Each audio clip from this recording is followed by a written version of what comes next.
The state of New York officially named today, February 24th, 2024, Jim Boeheim Day. But how did the SU men's basketball team honor their former head coach?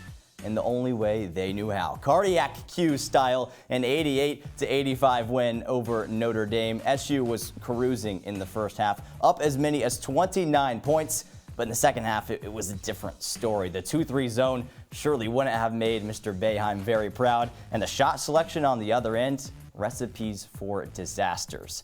But as they always say, a win is a win. And here on Orange Press Pass, we'll break it all down. The highest of the highs in the first half and the lowest of the lows in the second half. And of course, we'll have our own fun way of honoring former head coach Jim Boeheim. All of that and more. OPP is live, and it starts right now.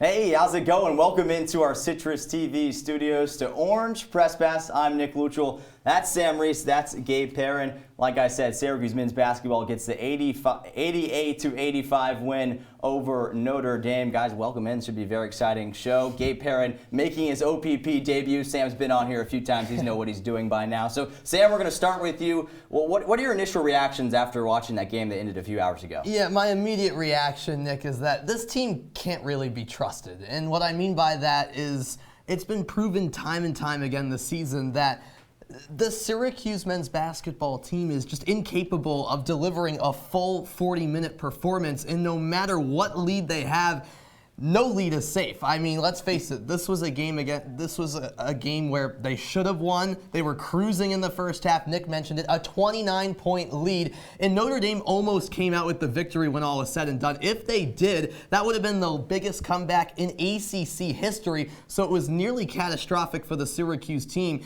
and that's the frustrating thing with the Orange. They're one team in the first half and a completely different team in the second. Yeah, Sam, this just did not feel like a win. No. Like you said, you had that incredible first half, some of the best basketball we've seen in maybe a couple of years from this Syracuse team. But in the second half, where was that? Yeah. Defensively and offensively. It was nowhere to be found. This team was lifeless, and somehow they came out with a win. They did.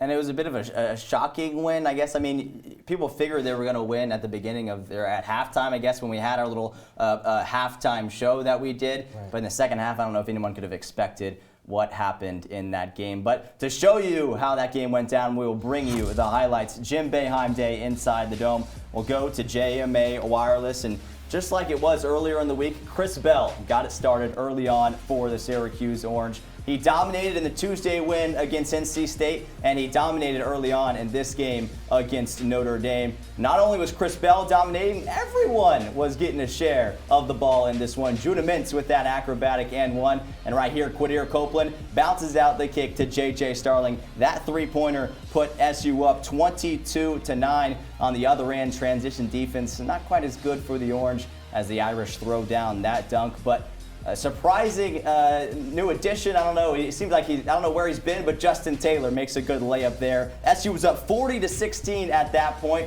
But Sam, at the end of the first half, the Irish ended on a 9-0 run, including this buzzer beater. It didn't look good at some points early in the second half, too. Right. It was still a 20-point Syracuse lead at the break, but that momentum would carry over into the second half for the Irish, Nick.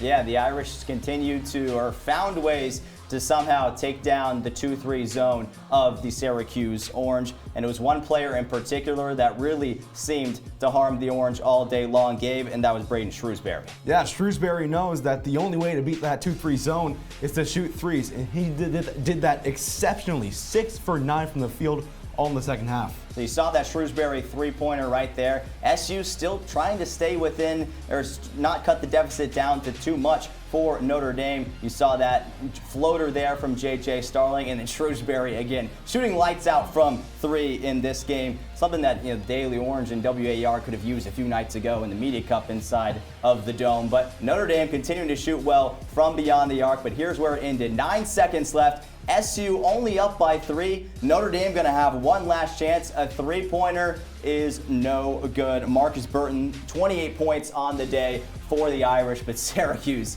takes a sigh of relief and avoids losing to a bad Notre Dame team 88-85. But all around, still a win is a win for the Orange, Sam. Yeah, I guess you could say that. I mean, credit to Notre Dame for really getting going offensively in the second half. Marcus Burton and Braden Shrewsbury were really the spark plugs, but it just wasn't enough for the Irish to get the job done. This is a game that Syracuse expected to win and should have, which they did. But you know, that Georgia Tech game, Georgia Tech is a similar record to Notre Dame, and we saw kind of that Georgia Tech style Syracuse team, how they played in that game in that second half today.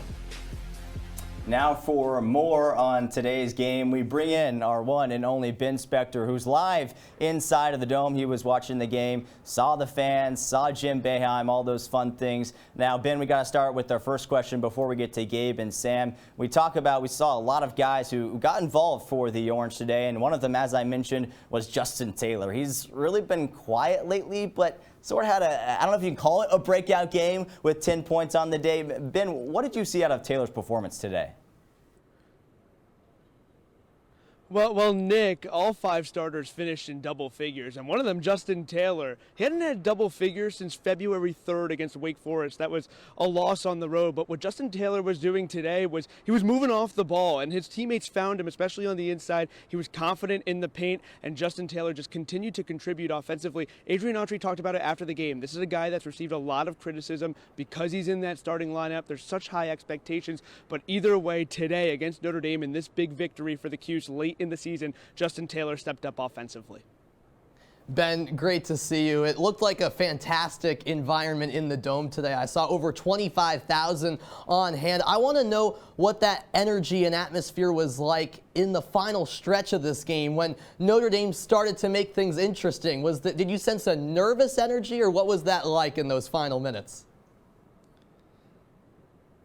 Yeah, Sam, it got a little tense, and there was some nervous energy in the Dome when Notre Dame started to crawl back into it. When it was about 69-63, that's when you started to feel this energy of the fans thinking, wait a minute, Syracuse can blow this 29-point lead. They could be on the wrong side of the worst loss, the worst comeback in ACC history, or the best comeback, I should say. But either way, it was a tense energy. But then once Quadir Copeland started hitting shots down the stretch, that's when it all changed. The Dome was always in this game. The fans were energetic, but that 3 to 4 minute stretch between the under 8 and the under 4 really had some tense energy. Hey, Ben, looking dashing as always. It was a huge day in the Dome as they celebrated Coach Jim Boeheim. And just what was it like being in the Dome, feeling that atmosphere for Coach Jim Boeheim Day? There was a new banner unveiled for Jim Boeheim Day, February 24th, 2024, Jim Boeheim Day. A lot of the former players came in. There were former and current coaches that were involved in the ceremony as well. Mike Tirico was the MC, and they were just honoring the accomplishments that Jim Boeheim has had in his tenure. Jim Boeheim, when you think of Syracuse basketball, you think of Jim Boeheim. It was an emotional ceremony. There were some videos shown, some tributes, some messages from alums of Syracuse University and Syracuse basketball, but that's the word I would use, emotional. People were just reminiscing and feeling nostalgic towards Jim Boeheim's 47 years here on the Hill. Certainly one of the greatest to ever do it in college basketball. Ben Spector, thanks so much for your reporting all game long. We'll be excited to see you down in Washington, D.C. for the ACC tournament here in a few weeks. Thank you, Ben. When we return here on OPP, we'll further break down the near collapse by SU in the second half. What did Notre Dame do so well? But also, hey, there were some positives too. Sam and Gabe will discuss what they liked out of the Orange today. And of course, our OPP player of the game. We'll see you soon.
Orange Press Pass rolling on inside our Citrus TV studios.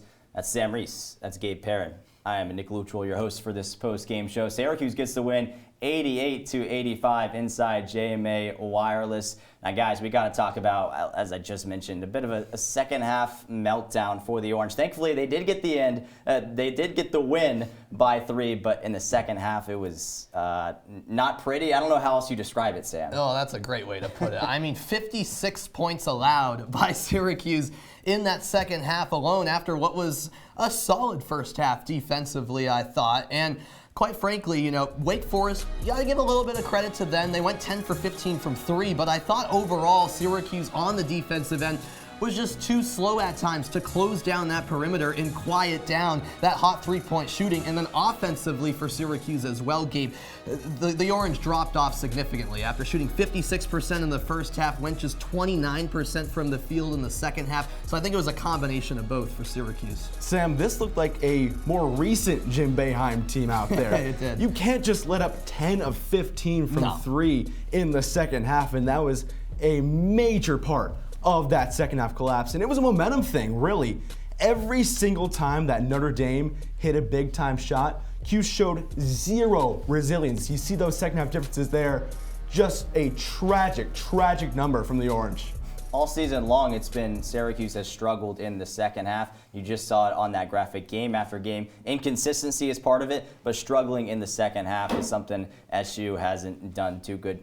They've struggled in the second half all season long. And now we'll move on to what's next. And kind of the flip side of SU struggling in the second half is actually how surprisingly good Notre Dame was in the second half, Gabe.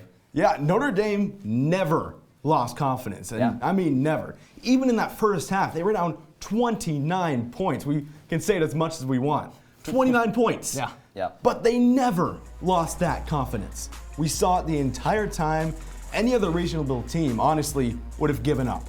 But shot after shot, Shrewsbury, Burton kept taking those shots, and it worked. It worked big time. I mean, you're right, Gabe, because in that first half, this was a Notre Dame offense that looked out of sorts on multiple possessions for me. Some poor giveaways that were leading to points off of turnovers for the Orange. But then you fast forward to the final 20 minutes, and Notre Dame was shooting lights out, 22 for 32 as a field, which is remarkable. And look at that three-point shooting. I mean, you know, in the second half alone, Marcus Burton scored 20 points, and then all 6 of Braden Shrewsbury's threes came in those final 20 minutes. It was really those two, Nick, who got this offense going, and all of a sudden Notre Dame was back in this ballgame. Yeah, and as Ben Spector mentioned, almost the largest comeback in ACC history. We almost witnessed history. I mean, it was Jim Boeheim Day. That's some historic moments, I guess, occur with that. But we almost witnessed history on the other side with a historic Notre Dame comeback that just fell short. Right. But on the flip side of that, I know we talk about the negatives. We've been, you know, we're not too high on the Orange after this game, but there is some positives to look at from this team. They, I mean, all 5 starters were in double figures. They had a good first half. Sam, what did you see out of like positives, I guess, for the Orange? Sure. Well, I got to start with Justin Taylor. I think he deserves a little bit of a shout out here. Obviously,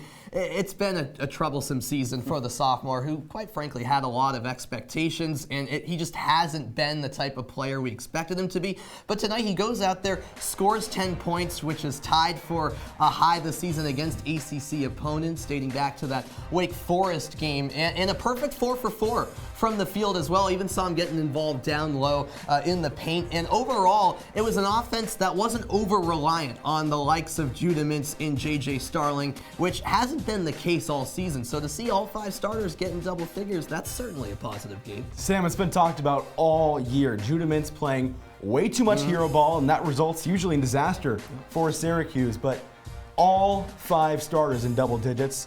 And this team likes to put up shots, and a lot of times those shots don't fall. Today, we saw what Syracuse men's basketball looks like when shots fall. They kept falling, and you got up to a 29-point lead. Yes, did you falter that lead? Sure.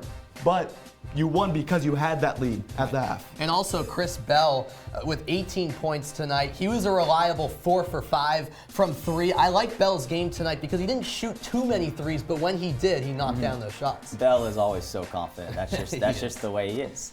Now, it was quite the comeback for the Irish in the second half, as we've alluded to, led by Marcus Burton, who put up 28 points and 8 assists. But Burton isn't my player of the game, as you see over my shoulder. Instead, I'm giving it to the coach's kid, Braden Shrewsbury, who had 18 points, including going 6 for 9 from beyond the arc. Shrewsbury was the lone player in the second half that, because of his dominant three-point shooting, took SU out of its 2-3 zone and helped the Irish cut into the SU deficit. Despite the loss for Notre Dame, this freshman from State College, he's got a bright future ahead if he shoots like he did today. All right, we're coming up on another break here on Orange Press Bass, but when we return, we'll put a pause on this game and talk about the man of the hour, the man you see on your screen right there, Jim Boeheim. Gabe, Sam, and I will discuss our best players, games, and season from the legendary 47-year head coaching career of Jim Boeheim. We'll be right back.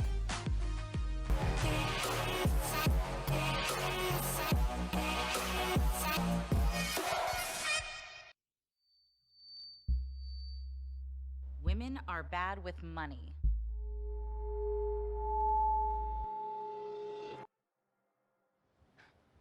That's what the world's been saying for centuries. But now, We've got something to say. Save it. Save the old-fashioned advice, the empty excuses. It's all worthless, unlike us. To our fellow females, it is time to save ourselves by saving our money. Contributing to our futures. Investing in our independence. Until we're no longer 80% more likely than men to live in poverty in retirement. So again, we say to that, save it. the falsehoods, the feelings of fault. Then the funds. Learn how to save for your retirement at wesaysaveit.org.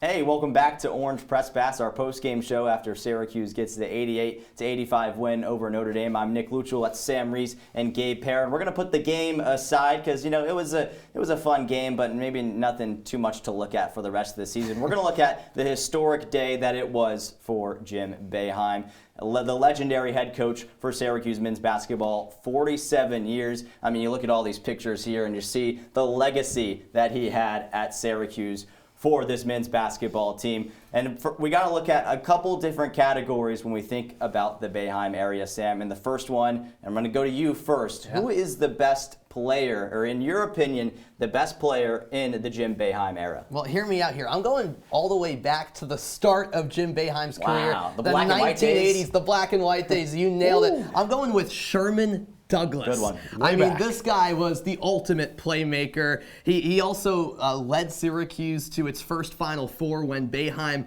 was in charge, and he had quite the career here at Syracuse before a notable NBA career as well. You know, I'm a huge proponent of smaller guys making a big-time impact. He stood at 6 foot tall. Yep, I'm small as well, Gabe, I know. But I didn't ball out like Sherman Douglas. He actually set the record for the most assists all time in NCAA Division I basketball history. You see some of these great highlights from back in the day. I guess it wasn't all black and white footage back then, Nick.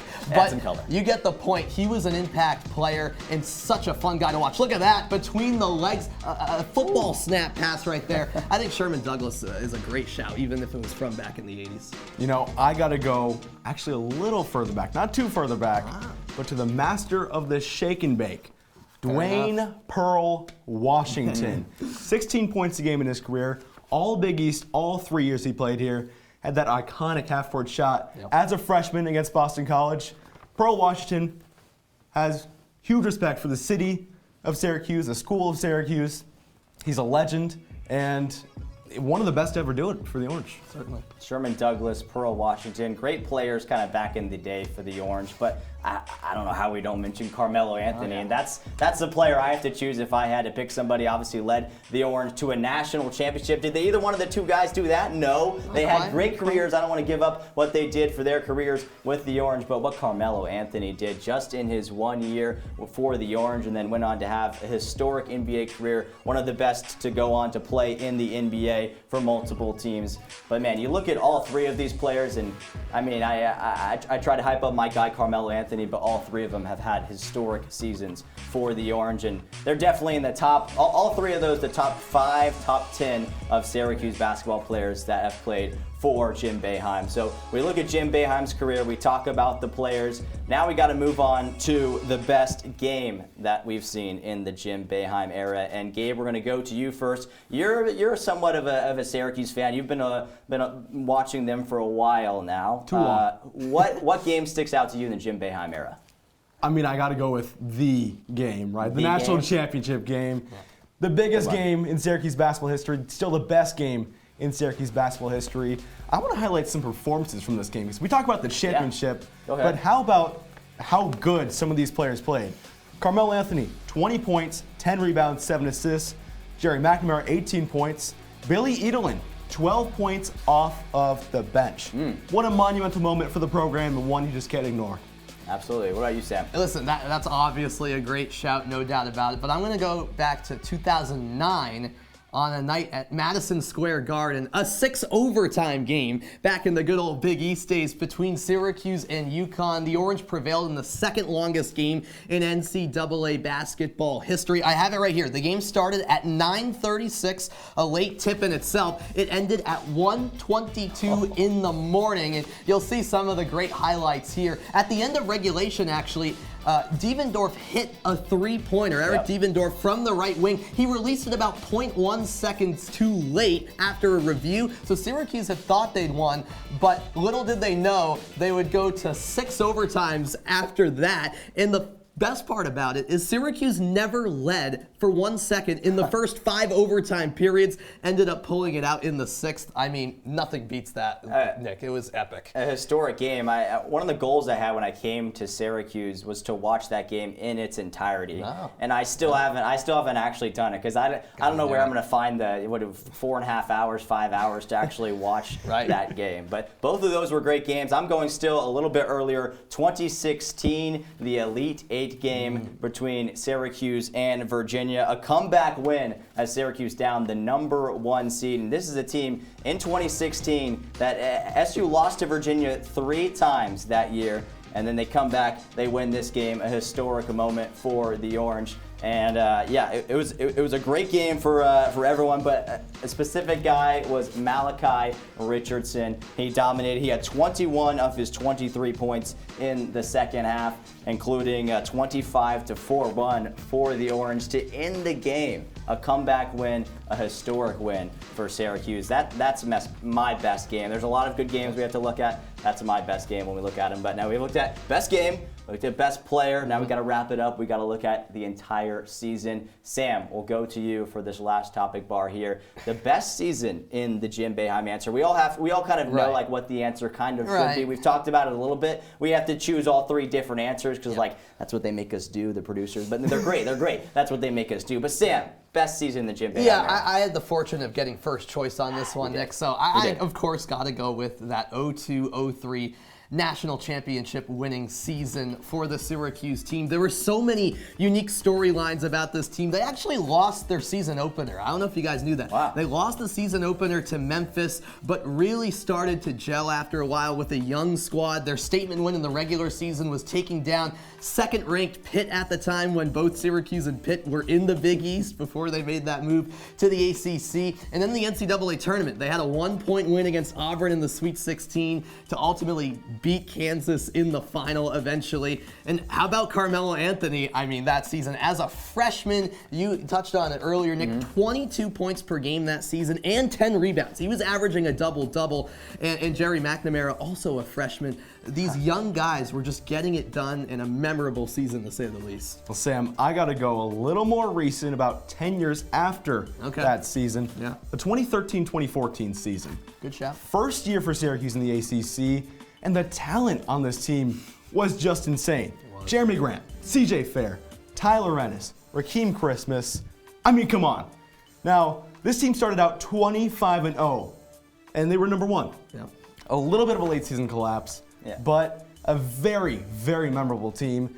The 2-3 zone, the ACC didn't get it back then. They did not understand it. It was dominating. It's not quite as dominant today as it was back in the day, but I'm going to go a bit further than the two of you guys went back to. And I know Syracuse fans may not love, or actually they probably hate how this season ended, but it's 1986-87 season. Syracuse made it to the championship. It was the 11th season under head coach Jim Boeheim, but they fell to Indiana. A guy named Keith Smart. I hate mentioning his name. I got one thing that was told to me when I came to Syracuse: never mention Keith Smart's name. Never. And here I am saying it on CitrusTV. But I mean, what a shame. But you have to look at the season at a whole. And they had a lot of, they had a guy who ended up being the '1 pick overall in the draft, and Ronnie Cycli, excuse me. I want to make sure that was right for Gabe here. Ronnie Cycli, he was tall before people were tall, it seemed like. He was a dominant force inside. They had the general, Sherman Douglas, dominating as a point guard. Every way about it, NBA potential on that team. That's why I think it was one of the best teams in this Jim Boeheim era. But all around good teams, good seasons, good players, and such a legacy for Jim Boeheim in his 47 years. But we're going to wrap up shop here on Orange Press Pass. When we return, we'll take a look around the world of college basketball and talk about the next Orange Press Pass we've got coming up. It's a hint, it's not men's basketball. Stick around for that. OPP returns in a bit.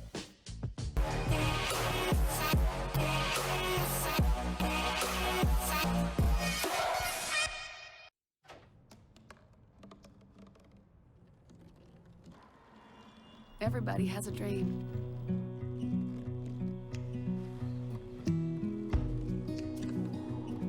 Mine was to see the ocean.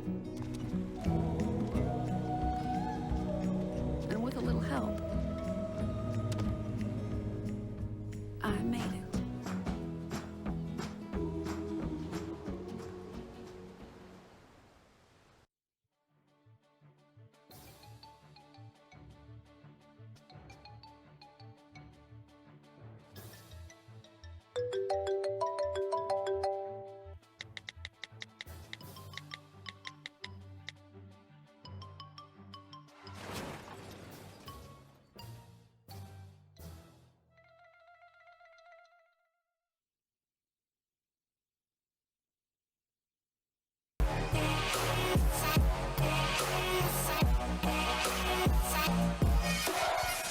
All right, we're ending things here inside our CitrusTV studios. I'm Nick Luttrell. Sam Reis, Gabe, Perrin, Syracuse gets the win 88-85 over Notre Dame. But we'll stop talking about this game for a little bit. We'll go on to around the NCAA and look at some college basketball scores. Sam, what sticks out to you from some of those scores? Oh, top right, baby. Right away, that's what sticks out.